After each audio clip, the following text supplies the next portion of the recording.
BKFC 35, Myrtle Beach. I'm joined by the newest name in the 145-pound division who came in here and made a statement in his debut against Brimage. Trevor Loken. You went in there, it didn't take long. You made your debut, you made it loud. How did you feel stepping into a new sport? And talk us through this a little bit.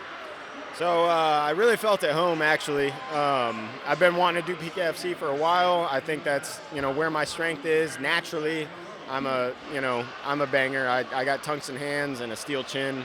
So I felt like I was going to go in there and get some work done for sure. I always like to ask this question, and the answer is always the same. But were you almost a little disappointed after putting in a training camp and going in there against a big name like him and ending it so quick? So all camp, I've been saying 1 minute and 30 seconds of the first round, and so it ended up being almost 30 seconds in the first round. So there was 1 minute 30 seconds left. I can't be too mad going in there and just getting the knockout. I got it done faster than McGregor. I got it done faster than Garbrandt. So I'm not mad, not down on myself. I do want more competition in the future. It's been tough for me. My whole fight career has been just ending people in the first round. So definitely a little bit of disappointment on the side, but I can't be mad at myself for my performance. Super impressive. Were you surprised by the pace of this new sport? Like, I keep saying it's a new sport. It's only been around for 5 years, but most debuting fighters get a little surprised by the pace. It's shot off the line, right out of a cannon. Talk a little bit about the pace of this fight.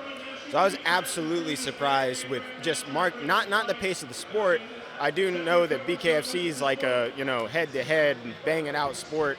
I was surprised by Marcus. I was surprised that he decided to come at me. I wasn't the one to engage first. He was.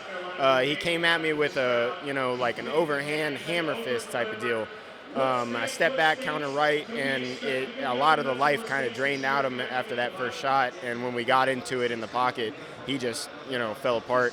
I was really surprised that he decided to come into me as the bigger fighter, much more taller fighter, obviously much more powerful fighter. I was surprised that somebody with his level of experience would do that.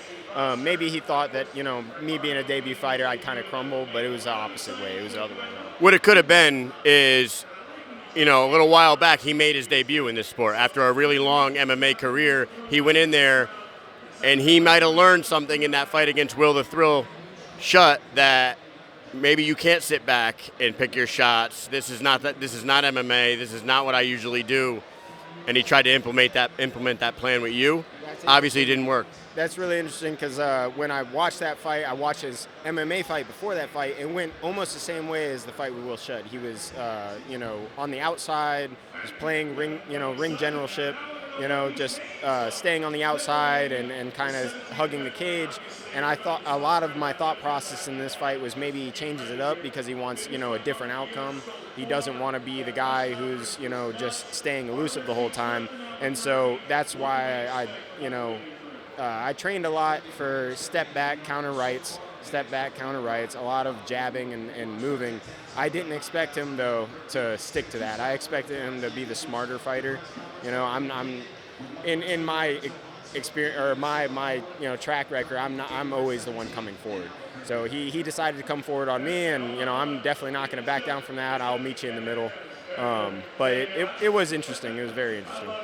It could also have been, you're new, he don't know too much about you, and maybe he underestimated you a little bit. I think he wanted to test me. I definitely think he wanted to test me as like a newer fighter or a debut fighter, his first pro fight. So he wanted to see, where my chin was, but that'll get you in trouble. And now, last question for you, and then I'll let you go celebrate with your people here. You didn't take much damage. You came in here, you got in there and got out of there quick with a win. BKFC calls you tomorrow and says, hey, we want you back in a month. Are we going to see you back in there soon? Yeah, I want to fight in February. I want to fight in London. In, what is it, April or March? March, yeah, I want to fight. I want to fight the best, though. I came in here and I beat up a UFC veteran, 8-time UFC veteran. I feel like I've instilled my place as, being a top contender. I want the belt. I want to fight top names. I want Tom Scope. I want fucking, I want the best. all while still pursuing a career in MMA. Yeah, I want Chad Mendes. I'll fight him right now. Like, I'd fight him today if they'd let me. There it is, man. Newest name on the block, 145-pound featherweight division. You got another banger here. Can't wait to see you in the future, my man. Thank you very much for your time, and congratulations on your fight. Trevor Loken, BKFC 35.